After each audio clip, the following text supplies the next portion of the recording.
Si on veut aborder les choses d'un point de vue comme l'innovation, après avoir regardé ce qui s'est fait dans le temps et ce qui s'est fait dans l'espace, j'en suis maintenant à m'interroger sur l'intérêt d'une nouvelle pédagogie que j'appellerais implicative. Une pédagogie implicative, c'est-à-dire une pédagogie qui se mettrait plus du point de vue du récepteur, des apprenants, avec l'idée de favoriser un rôle actif, participatif, implicatif, dans le but d'une émancipation et d'une capacité à devenir soi-même son propre maître. C'est-à-dire d'être capable de mobiliser toutes les ressources et toutes les compétences nécessaires à poursuivre ce chemin sans fin qui est celui de l'éducation.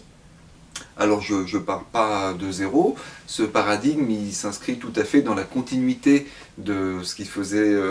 faisait avant. Donc on a eu les courants behavioristes, comportementalistes, hein, qui étaient vraiment de l'ordre de action, réaction. Ensuite on a eu le cognitivisme qui s'est intéressé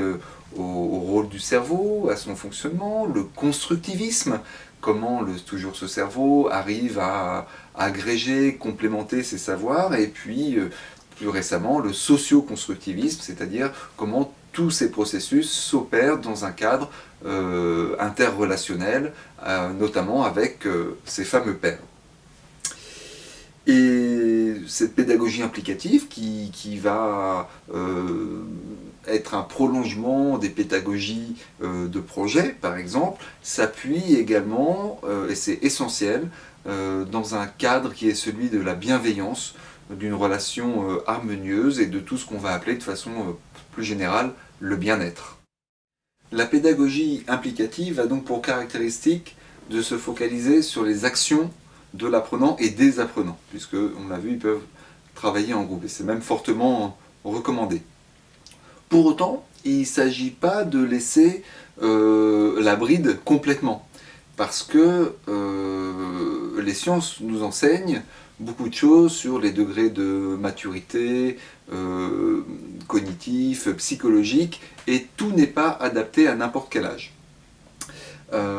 Et puis également, lorsqu'elle est exercée dans un cadre institutionnel, eh bien, il y a certains attendus, que ce soit les programmes et puis certaines contraintes comme les horaires. Et pourtant, à l'intérieur de ces cadres, l'objectif de la pédagogie implicative est de tirer au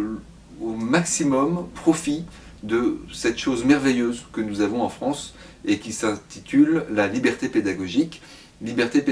inscrite dans le Code de l'éducation. Au travers de cette possibilité qui donne à l'enseignant, à l'éducateur, la possibilité d'exercer ses fonctions créatives au maximum au service de sa mission d'enseignement, eh bien, la pédagogie implicative va chercher à motiver, à intéresser les apprenants en les rendant acteurs à part entière dans tous les domaines où cela sera possible, que ce soit la définition des objets d'étude, les moyens pour les faire jusqu'à leur évaluation, de façon à ce qu'ils soient le plus impliqués et donc motivés dans leur propre formation.